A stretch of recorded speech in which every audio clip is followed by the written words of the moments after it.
Coucou tout le monde, c'est Tulsa. Alors j'enchaîne les revues de tous mes cadeaux de Noël. Donc aujourd'hui, je vous présente le Chrysalis Tarot. C'est un tarot que j'ai découvert grâce à Mystique et Solveig qui l'ont présenté sur leur chaîne et j'ai craqué sur les illustrations. Donc c'est un jeu qui est édité chez US Games et qui a été illustré par Oli Sierra et écrit par Tony Brooks. Donc c'est un tarot américain, mais ça gêne pas, vous savez. Voilà, on est dans ce monde un peu là. Alors il est super beau, franchement, j'avais craqué. En plus, par contre, elle est dure à ouvrir la boîte, vous voyez, avec l'ongle, on a tendance à l'abîmer quand elles sont neuves. Ces boîtes souples, il faut toujours faire attention. J'aime beaucoup les jeux de US Game parce que je trouve que c'est de très bonne qualité. C'est une qualité supérieure par rapport au Los Scarabeo. Alors donc, pour ce jeu, on a les cartes de présentation. Voilà. Alors on a un petit livret, je vous montre vite. Parce que il est intéressant ce livret. Il est en anglais, c'est vrai, mais il est intéressant parce que bon, on a l'introduction. Voilà, donc ça c'est toujours pareil. Donc on nous explique que certains arcanes ont été changés. Donc on nous explique que les pentacles ou les deniers sont remplacés par les pierres, donc les stones. Les miroirs remplacent les coupes, les spirales remplacent les épées et les parchemins remplacent les spirales elles remplacent les bâtons, pardon, et les parchemins remplacent les épées. Voilà, donc c'est écrit en anglais, mais sinon voilà, c'est le même principe que tous les tarots. Alors, ce qui est bien parce que déjà on nous montre les arcanes majeures, donc la première Merlin qui remplace le fou, vous voyez, traditional title, il y a écrit, donc on peut se référer à ce livret si on ne connaît pas les numéros des arcanes. Et on nous donne des mots-clés, voilà, nouveau commencement et guérison, vous voyez, voilà, donc on sait déjà que, et après on a le texte, en anglais bien sûr, mais si vous n'êtes pas fortiche en anglais, déjà vous pouvez, New Beginnings, on sait que ça veut dire nouveau commencement, mais au pire, si on ne le sait pas, ben, on traduit juste des petits mots-clés, on les note sur un calepin, et voilà. Et ça pour toutes les... Pour... vous voyez, le soleil donc garde son vrai nom, la lune garde son vrai nom aussi. Voilà, donc voilà, c'est tout pareil pour toutes les arcanes. Ensuite, les arcanes mineures, c'est pareil. Le 3 d'épée, par exemple, le mot-clé, c'est planning. Puis on a un petit texte, donc déjà, pour un tirage intuitif, franchement, ça, un seul mot-clé, ça nous donne beaucoup d'informations. Donc je trouve que ce livret est assez utile quand même. Si vous n'avez pas de livre sur le tarot, ben déjà ce petit livret il peut vous aider si vous aimez faire des tirages intuitifs. Alors les cartes, on a un deck très épais, de très bonne qualité. Les cartes sont assez rigides, hein. On est comme, ben voilà, chez US Game, on est comme Grimaud, donc c'est du bon, plastifié. Donc ça c'est super. Et le dos des cartes se présente comme ceci, donc c'est très beau.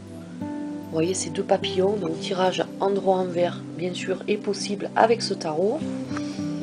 Et donc je vais vous présenter les cartes. Donc là, on a une carte de présentation à propos de l'illustrateur et de l'auteur de ce tarot. Et donc on va commencer par les arcanes majeures. Et après, je vous montrerai les mineurs au fur et à mesure. Voilà. Allez, c'est parti. Je vous laisse découvrir. Voilà, Merlin, the Hero. Donc Merlin, il remplace le fou ou le mât, ça dépend comment on l'appelle. Donc là, vous voyez que le fou, au lieu d'être représenté par un jeune homme, c'est le commencement, c'est le début de quelque chose, ben c'est représenté par Merlin, le vieil homme magicien qui peut faire des choses aussi, qui est un peu foufou à sa manière. Donc bon, c'est vrai que certaines cartes ne sont pas basées sur le tarot traditionnel, même Rider-Waite traditionnel. Voilà, on a un peu on a des personnages qui changent, on a des noms aussi qui changent, vous voyez. Mais on a quand même le vrai nom en dessous. Donc, puis de toute façon, quand on connaît, moi je sais qu'avec le tarot, je me base au numéro. Donc je sais très bien que voilà, l'impératrice, vous voyez, est représentée par Gaïa. C'est un très beau tarot. vais accélérer la cadence parce que j'ai des problèmes de batterie. Elles sont un peu vieilles mes batteries, donc elles tiennent plus trop la charge. Je jongle avec deux mais c'est pas évident. Ça m'embêterait de couper chaque fois les vidéos, mais regardez, elles sont magnifiques, hein, les amoureux avec voilà, les petits animaux de la forêt autour et Merlin. Donc on est vraiment sur un oracle celte, mais vous allez voir que certaines cartes vont représenter, voilà, par exemple, là on n'est pas du tout dans le celte, on est plutôt voilà, dans l'égyptien. On va être aussi voilà, le conteur d'histoire qui remplace l'ermite. Je trouve que c'est pas mal. La roue. On va être aussi, on va voir, voilà, Papa Legba, il est rigolo lui. Donc ça c'est pas celtique non plus.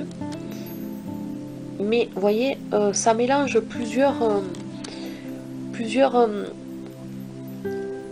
pays en fait. Là par exemple, on n'est plus sur du grec. La mort, mais qui ne fait pas du tout peur. Et là, vous voyez, on est sur le carnaval de Venise, donc Bella Rosa, le diable, qui se cache derrière son masque vénitien. Voilà, vous voyez, il y a plusieurs influences dans ce tarot-là, mais il est très bien fait. J'aime beaucoup.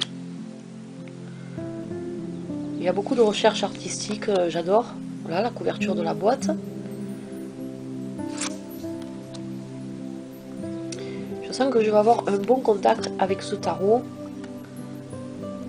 Parce que c'est vrai que j'aime beaucoup, même si les illustrations, ça c'est pour les arcanes majeurs. Maintenant, on va passer aux pierres, stone, qui remplacent, comme je vous disais, les pentacles.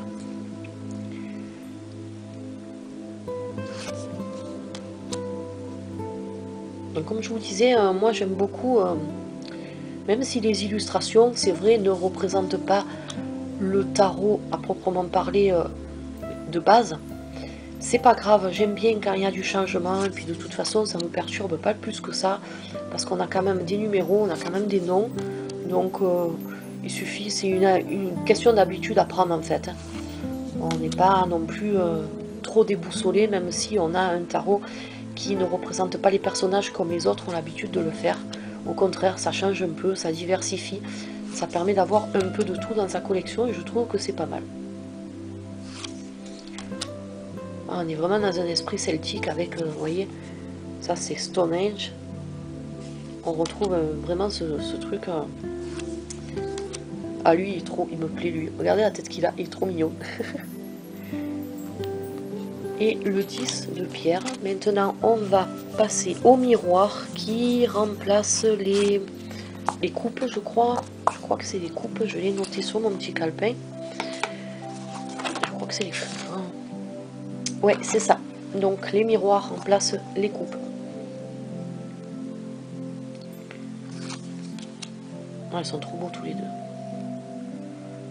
Ah, franchement, c'est un tarot. Waouh! Je regrette vraiment pas d'avoir mis celui-ci sur ma liste pour Noël.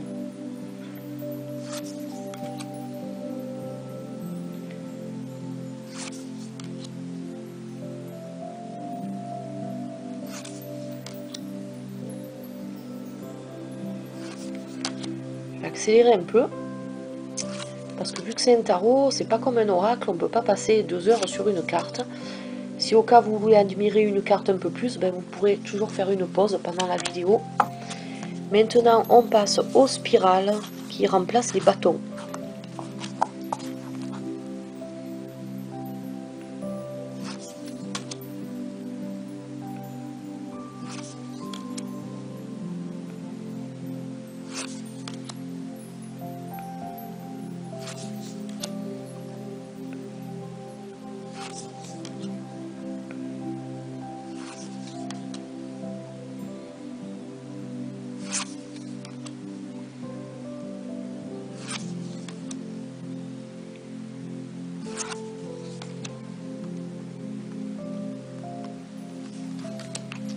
Et ceux qui remplacent les épées, les parchemins.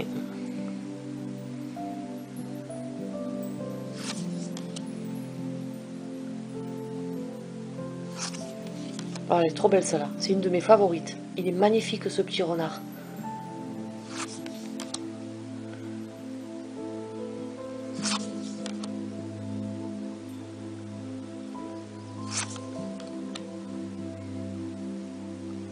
Vous savez que j'aime quand il y a des animaux dans les jeux. Et là, c'est vrai qu'avec celui-ci, ben, je suis contente.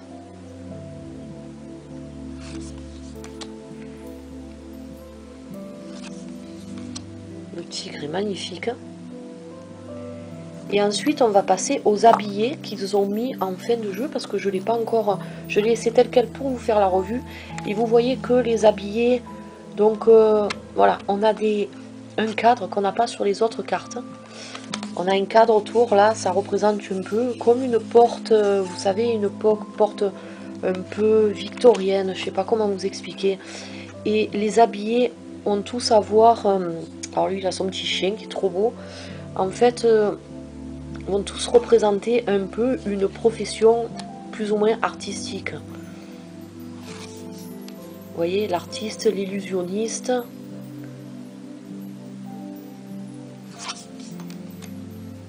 l'acrobate. Voilà, les habillés sont représentés comme ceci, donc je trouve que c'est assez original aussi.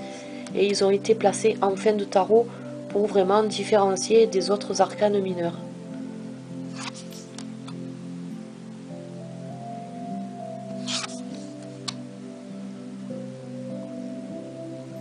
Et on voit que, vous voyez, autour du cadre, ça change selon les cartes. Vous voyez, le contour n'est pas le même.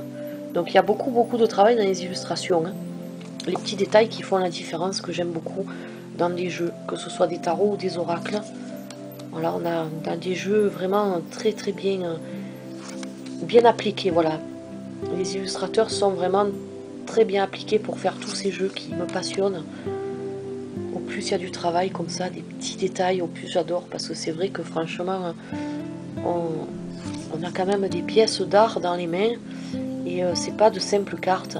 On prend vraiment plaisir des fois. Moi, même si je pose pas de questions le soir avant de dormir, j'aime bien prendre un jeu au hasard et le feuilleter par plaisir pour m'imprégner de mes cartes, pour regarder les petits détails que j'ai pas le temps de regarder si je fais un tirage ou une revue, vous voyez, et ça m'apaise.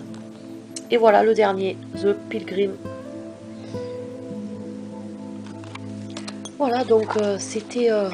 le tarot, le Chrysalis Tarot, qui est un très beau jeu que je vous conseille d'avoir dans votre collection. Hop, je remets tout comme ça. Voilà, ça m'a fait plaisir de vous le présenter. Je suis très contente de l'avoir eu celui-ci, parce que c'est vrai que quand j'avais vu la revue de Mystique et après celle de Solveig, ça m'a beaucoup donné envie d'acquérir ce jeu et je ne le regrette pas. Voilà, par contre ces boîtes souples c'est toujours embêtant pour ranger, on a toujours peur de tout abîmer, donc il faut y aller un peu doucement. Et moi ce que je vais faire après, c'est que je vais prendre des boîtes en bois, je vais fabriquer des jolies boîtes en bois et je vais découper proprement le contour des boîtes avant qu'elles s'abîment et les coller sur la boîte, et je mettrai mon jeu dedans comme ça, parce qu'après ça va s'abîmer et c'est dommage parce qu'elles sont très belles quand même. Donc j'ai pas envie que, même si on y fait attention, ces boîtes souples, ça s'abîme toujours malheureusement. Donc je vais découper tout ça, je vais coller correctement sur une jolie boîte et je mettrai mon tarot dedans.